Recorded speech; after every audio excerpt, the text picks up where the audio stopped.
के करीब पहुंच पाओगे। भगवान के लिए तुम्हें यदि भ्रम रहा, आपका निश्चय नहीं रहा, तो वो जीवन में सफलता नहीं प्राप्त कर पाता है। और जिसने अपने जीवन में भगवान के प्रति निश्चय रख लिया, तो दुनिया की कोई मंजिल नहीं जो उसे झुका सके।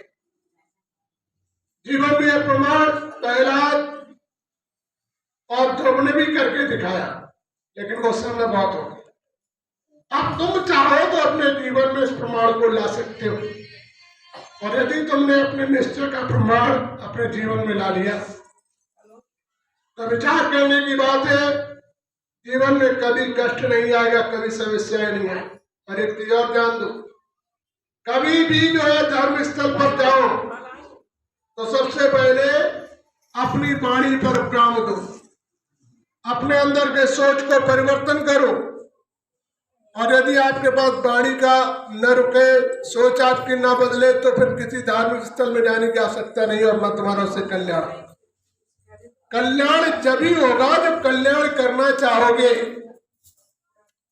जीवन की अवस्था से आप जब ही बदल पाओगे जब अपने को परिवर्तन करोगे। भगवान कहता है कि परिवर्तन नहीं तो जीवन का उद्धार नहीं। एक बात और दिमाग से निकाल दो, भगवान भी बगैर कर्तव्य के तुम्हें कुछ नहीं देता है, ये जान दो। तुम योग करते हो किसके लिए? अपने जीवन के परिवर्तन करने के लिए तुम योग करते हो। तुम नियम निभाते हो किसके लिए? कि नियम इसलिए निभाते कि भगवान के सिद्धांत को हम निभाएंगे तो कहीं हमारा कष्ट होगा, वो भी भगवान खुश होकर हमारा माफ करते हैं। जैसे विचार करो, आपकी किसी के साथ गलती हो जाए, उसे खुश करने के लिए तुम अनेक प्रयास किया करते हो। इसी प्रकार से यदि तुम्हें अपना जीवन बदलना है तो नियम अपने जीवन में दिल से धारण करो। और दिल से धारण न किया तो तुम भगवान का भी नाम बदनाम करोगे। तुम कहोगे भगवान मेरी मदद नहीं करता, भगवान हमारी सुनता नहीं। जब तुम सुना पाओगे तभी तो सुनेगा, क्योंकि भगवान न्यायकारी है। बगैर कर्तव्य के किसी को भगवान भी नहीं देता है। और एक बात और ध्यान दो, बगैर कर्तव्य के माँ बाप जो है वो भी बच्चे को नहीं चाहते। नहीं तो कोई ऐसा हो मैं दिखाते, बच्चा काम ना करे तो उस बच्चे से विपरीत चले जाए। एक बात और ध्यान देने वाली, बच्चा माँ बाप यदि कोई कार्य न करना प्रारंभ करे, बच्चे के साथ न करे, तो बच्चा भी माँ बाप का साथ छोड़ देता है। ये संसार के वास्तविक नियम है। इसी प्रकार से परमात्मा भी तुम्हारा बाप है। उसके मुताबिक यदि तुमने अपने कर्तव्यों का परिवर्तन नहीं किया तो परमात्मा नहीं समझ। आज भ्रम सबसे बड़ा क्या होता है कि महात्मा लोग आ जाती तो माला ले लो, भगवान की माला रखते रहना, भगवान तुम्हारे पर खुश हो जाए। आप विचार करो, जब माला रखते हो तो आपका मन दुनिया पर होता है, भगवान पे थोड़ी होता है। अपन कराते आरती पर होता है, भागवत सुनते मनोरंजन पर होता है। तो तुम अपने जीवन का परिवर्तन तो करते नहीं हो, क्यों सुनेगा भगवान? भगवान भाव का दूता है। तुम्हारी व्यवस्था से मतलब नहीं, आपके प्रसाद से मतलब नहीं, आपकी इन व्यवस्थाओं से कोई मतलब भगवान को नहीं। क्यों? कि भगवान ने तो सब कुछ बनाया, उसके लिए सबके खिलौना है। वास्तविक क्या है? वो तुम्हें देता है, वो लेता नहीं। जीवन में तुम्हारी बुराइयां लेता है, अच्छाइयां देता है। जब तुम अपने जीवन का परिवर्तन करोगे तब भगवान तुम्हारी सुनेगा। जैसे किसी इंसान को खुश करना होता है तो हम उसके मुताबिक सारे कार्य करते हैं, और खुश होने के बाद हम अपने मुताबिक कार्य करें। इसी प्रकार से भगवान को भी यदि कुछ करना है तो भगवान के मुताबिक तुम्हें कार्य करना पड़ेगा। और जब भगवान के मुताबिक कार्य करोगे तो भगवान को तुम्हारी हर बात सुननी पड़ेगी। जैसे कहते हैं कि भगवान, यदि लोग कहते भगवान यदि हमारी नहीं सुन रहा, मेरे परेशान, अरे जब हम लगा दें लगन उससे तो उसे सुनना ही पड़ेगा। अरे भगवान को छोड़ दो, हम आपके दरवाजे बैठेंगे नहीं बहन जी, हम हटेंगे नहीं, हमें ये चीज चाहिए। एक दिन नहीं, 2 दिन नहीं, कितने दिन तक? तो 100 दिन तक बैठे रहे, तब तुम क्या सोचोगे? हटाओ भावे का। इसी प्रकार से यदि भक्त भगवान की भक्ति में लीन होकर और उसके समर्पण हो जाता है तो भगवान को मजबूर होकर कार्य करना पड़ता, भले ही उसके संस्कारों में न लिखा हो। तो जीवन में हमें अपने जीवन का परिवर्तन करने के लिए सबसे पहले निश्चय होना है, और निश्चय मानव जीवन की सबसे बड़ी पहली है। और निश्चय से भगवान खुद होता है। भगवान को एक गिलास पानी भी आप चढ़ाएं तो यदि आप दिल से चढ़ाएंगे तो उसको भी स्वीकार करेंगे।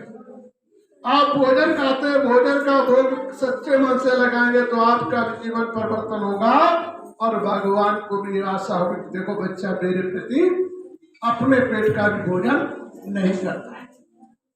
तो जीवन में ये श्रद्धाएं जो हम अपने जीवन में धारण करते हैं वो भगवान को अपने प्रति आकर्षित करने के लिए किया करते हैं। और उसे यदि तुमने एहसान समझ लिया तो भगवान साथ नहीं थे। इसलिए एहसान वाली व्यवस्थाओं को हमें दूर कर देना चाहिए। हमें पिता और पुत्र की व्यवस्थाओं की तरफ यदि हमने अपने जीवन का परिवर्तन कर लिया तो हमारे जीवन का पुनरुद्धार हो जाए। और जब तक हम ऐसा नहीं करेंगे तब तक हमारे जीवन का पुनरुद्धार हो नहीं सकता। तो विचार करो, यहाँ पर क्यों आते हो? अपने जीवन परिवर्तन की व्यवस्था को संभालने, बल्कि मेला देखने के लिए तो आते नहीं, अन्य कोई कार्य करने के लिए आते नहीं। तो हमें अपने अंदर की भावनाओं का परिवर्तन करना ही हमारे जीवन का सबसे बड़ा लक्ष्य। जैसे अनुसुईया शिव की पुजारी थी, क्या वो ब्रह्मा विष्णु महेश के सामने हाथ फैलाने की नहीं हम तुम्हारा काम करते? उसने अपने तपोबल पर भरोसा रखा तो उन्हें पालना में जुड़ा लिया एक साधारण इंसान से। तो विचार करो, जिसकी भक्ति में दम होती है वह इंसान क्या भगवान तक को झुका देता है, लेकिन उसके मन की दिशा न बदले। यदि मन की दिशा कहीं भी बदल जाती है तो भगवान को प्राप्त करना मुश्किल होता है और भगवान को पाना मुश्किल होता है। इसलिए मन की दिशा का परिवर्तन करना तुम्हारे जीवन के लिए बहुत अनिवार्य है। इसीलिए आज भगवान का नाम दिनों दिन क्यों गिर रहा है कि भगवान की तो सौदा करने लगे, भगवान को व्यापारी व्यवस्थाओं में तोल दिया है, भगवान को कभी अपना नहीं मान रही है, भगवान को अपने से दूर कर दिया। इसलिए भगवान आज मनुष्य की नहीं सुन रहा है।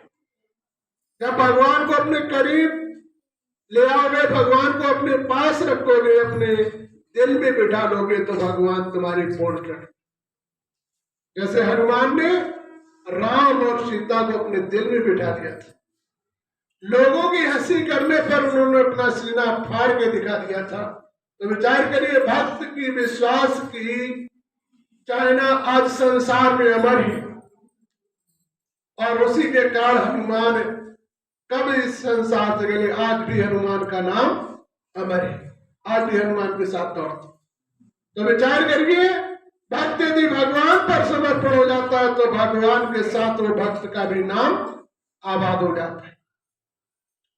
दुनिया में हर इंसान आता है और आने के बाद जाना भी उसके जीवन में सत्य है, लेकिन यदि वो अपने जीवन को बदलकर संसार के परिवर्तन में लगा देता है तो शरीर छोड़ने के बाद भी लोग उसे याद किया करते हैं। तो वास्तविक यदि अपने जीवन में हमें अपने जीवन का परिवर्तन करना है तो भगवान हमारा साथ देता है, और जब तक अपने जीवन का परिवर्तन नहीं करेंगे तो भगवान हमारा साथ नहीं देगा। तो ये भ्रम निकाल दो, अगरबत्ती लगाने से भगवान को तो नहीं होगा, तब तक भगवान खुश नहीं होगा। और एक चीज निकालो, गुरु कर लिया तो भगवान खुश हो जाएगा। गुरु उद्धार नहीं कर सकता, गुरु मार्गदर्शन दे सकता है, और मार्गदर्शन को तुमने धारण कर लिया तो तुम्हारे जीवन का उद्धार है, और तुमने मार्गदर्शन धारण नहीं किया तो उद्धार नहीं।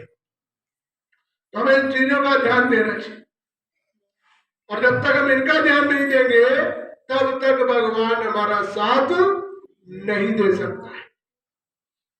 जीवन इस प्रकार से, जैसे छोटा बच्चा होता है तो माँ बाप से भी पिछल जाता है, रोना सीख लेता है, तो भगवान के लिए तुम छोटे ही हो, चाहे बुढ़ापा क्यों ना आ गया, लेकिन भगवान के लिए तुम बच्चे हो। तो छोटे बच्चे से सीख लो, वो अपनी चाइना के लिए माँ बाप से मचल कर उस पूर्ति को करवा लेता है। इसी प्रकार से तुम भगवान से अपनी भक्ति और याचना और नियम के अनुसार से तुम भी मचल कर जो चाहो वो करवा सकते हो। करवाने के लिए सिर्फ आत्म दर्पण की ही शुद्धिकरण चाहिए, आंतरिक भावनाओं का ही परिवर्तन चाहिए। भगवान को तुम्हारी धन दौलत संपत्ति से कुछ लेना देना है। भगवान तुम्हारे जीवन में सिर्फ बुराइयों का मतलब रखता है, जो बुराइयां ही भगवान लेता है, अच्छा नहीं आपको देता है। तो इसलिए हमें अपने जीवन की सच्ची व्यवस्था का परिवर्तन करना है, झूठी व्यवस्थाओं से दूर रहना है। भगवान को याद करने के लिए वैभव नहीं दिखाना है, अंतर का दर्पण बदल देना है। और जब अंदर का दर्पण बदलेगा तो भगवान को तुम्हारे साथ पूर्ण रिश्ते निभाने पड़े। आज लोगों ने क्या किया, भगवान को अलग कर दिया, क्योंकि वैसे तो आपका संबंध पिता पुत्र का है, तो कोई भगवान को पिता नहीं कहता। भगवान कह देते, ईश्वर कह दे, अन्य नामों से संशोधित कर देता है। कभी अपना मानता है, कभी तुमने अपना बनाना सीखा है। जब तुम अपना बनाओगे तब भगवान तुम्हारा बनेगा। जैसे छोटा सा उदाहरण है, द्रौपदी ने जब तक कृष्ण को पुकारा नहीं, कृष्ण ने नहीं सुनी थी, लोगों ने अपने पतियों पर घमंड था, धृतराष्ट्र पर उन्हें भरोसा था, भीष्म पितामह पर था, द्रोणाचार्य पर था, कृपाचार्य पर था, लेकिन जब किसी ने साथ नहीं दिया तब उन्होंने क्या कहा था, हे कृष्ण तुम आकर करो मेरी मदद। चोट उंगली में जब लगी थी तुम्हारी, मैंने साड़ी बांध कर तुम्हें उस उंगली के दर्द को मिटाने का प्रयास किया। आज उसी साड़ी की लाज जा रही है, आकर बचो। गरुड़ को घमंड था कि मेरे समान कोई तेज नहीं चलता है, तो उन्होंने कहा और तेज और तेज, तो उन्होंने कहा कि प्रभु अब इससे ज्यादा मेरी समर्थ नहीं। तो उन्हें एक पैर गरुड़ पर रखा, एक घटना पर रख के द्रौपदी की लाज बचाई थी। तो विचार करो, भक्त की भगवान कब सुनता है, जब उसकी संसारिक मोह ममता से आस्था टूट जाती है। और जब तक संसारिक मोह ममता में आस्था रहती है तब तक भगवान उसकी नहीं सुनता है। इसी कमी को तुम्हें दूर करना है। जब इस कमी को दूर कर दोगे तो दुनिया में हर व्यवस्था को तुम पार कर लो, और जब तक इस कमी को दूर नहीं करोगे तब तक कोई व्यवस्था आपके जीवन में नहीं प्राप्त होगी। जैसे एक बात और समझने वाली बात क्या, कि जो है भगवान और भक्त की भावनाओं में फर्क क्यों रहता है, कि जब स्वार्थ होता है, एक भगवान को स्वार्थ से याद किया जाता है, एक भगवान को दिल से याद किया जाता है। और जो दिल से याद करते हैं उनका हर स्वार्थ पूर्ण हो जाता है, और जो स्वार्थ के बस जाते हैं तो जैसे भिखारी आपके यहाँ मांगने आता है तो तुमने भिक्षा डाल दी, इसी प्रकार से भगवान भी तुम्हारी व्यवस्था कर देता है, उसके बाद फिर तुम्हें भूल जाता है। तो वास्तविक जो है भगवान को अपना मानकर कर्तव्य करना प्रारंभ करोगे तो जीवन में कभी दिक्कतों का सामना नहीं करना पड़ेगा, और भगवान भी तुम्हारी पूर्ण साथ है। ऐसे प्रकार से यदि तुमने परमात्मा को याद करना प्रारंभ किया तो जीवन में कभी किसी दुखों का सामना नहीं करना पड़ेगा। तो हमें भगवान को कैसे याद करना चाहिए, हमारे भाई बहन बताए कैसे याद करना चाहिए, तो भगवान को उसकी मदद पूर्ण करनी पड़ेगी। और जो अपने कर्तव्यों को नहीं परिवर्तन करेगा तो भगवान उसकी मदद नहीं करेगा। तो इस बात पर ध्यान दो, जब तक ये कमी दूर नहीं होगी, दुनिया के किसी तीर्थ स्थान, किसी सत्संग, किसी भी धर्म में चले जाओगे लेकिन कभी उद्धार नहीं होगा। जो धर्म नहीं चाहता आपस में बैर करना, लेकिन आज के धर्म के अनुरागी स्वार्थवश भगवान का भी बंटवारा कर देते हैं। जैसे घर में परिवार में जब कोई व्यवस्था आती है बंटवारे की, तो स्वार्थ बस परिवार में लोग लड़ना प्रारंभ कर देते हैं, आने लाभ नहीं बर्दाश्त करते हैं। आज ये धर्म की स्थितियां भी यही हो चुकी।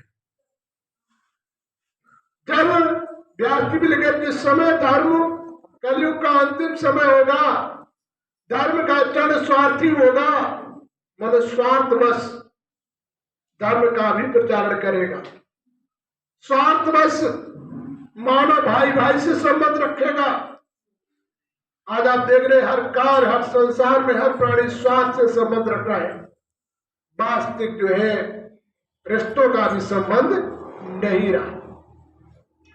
तो जब ये स्थिति है संसार पर इसी के बाद संसार का महाप्रलय कार्य भी अनिवार्य है। यदि मानव ने अपनी व्यवस्थाएं नहीं बदली तो ये परम सत्य संसार का महाप्रलय कार्य होगा। और वो कैसे? कहीं बीमारी, भूकंप, भूचाल, ग्रहण, इन सारी व्यवस्थाओं से भगवान किसी भी व्यवस्था से संसार का परिवर्तन कर सकता है। इसलिए इसके बचाव के लिए हमें उस परमात्मा की शरण में जाकर अपनी हर सुरक्षा को कर सकते हैं। कहते हैं जिस पर भगवान की कृपा होती है उसे संसार में कोई नहीं छू सकता है। मौत भी उसके सामने वापस लौट जाती है, क्योंकि भगवान के सामने मौत की भी नहीं चलती। मन से मुझे जो भी अर्पित करो, मैं भी सच्चे मन से तुम्हारी व्यवस्थाओं का परिवर्तन करूंगा। यदि सच्चे मन से तुमने अर्पण नहीं किया तो मैं तुम्हारी भी मदद नहीं कर सकता। तो इस चीज पर हमें ध्यान देना चाहिए, इसे समझना चाहिए।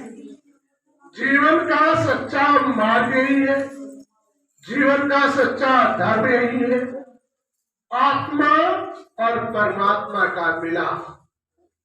आत्मा का दर्पण उस परमात्मा में लीन हो गया तो तुम्हारे जीवन का उद्धार हो गया। यदि आत्मा का दर्पण उस परमात्मा में लीन नहीं हुआ तो विचार करो तुम्हारे जीवन का उद्धार हो ही नहीं सकता। इसलिए हमें इस अवस्था को प्राप्त करना अनिवार्य है। और यदि तुमने इस अवस्था को प्राप्त कर लिया तो तुम जो चाहोगे वो होगा। विश्वास तो हर इंसान को उसके कर्तव्य करवाते हैं और कर्तव्य अनुसार ही भगवान उसकी पूर्ण मदद करता है। और कर्तव्य यदि उसके पूर्ण नहीं होते तो भगवान की मदद नहीं करते। यही कारण है आज लोगों को भगवान का बदनाम करने का। इसलिए हमें अपने जीवन में इन चीजों का बदलाव कर लेना चाहिए जिससे ऐसे दिनों का हमें सामना न करें।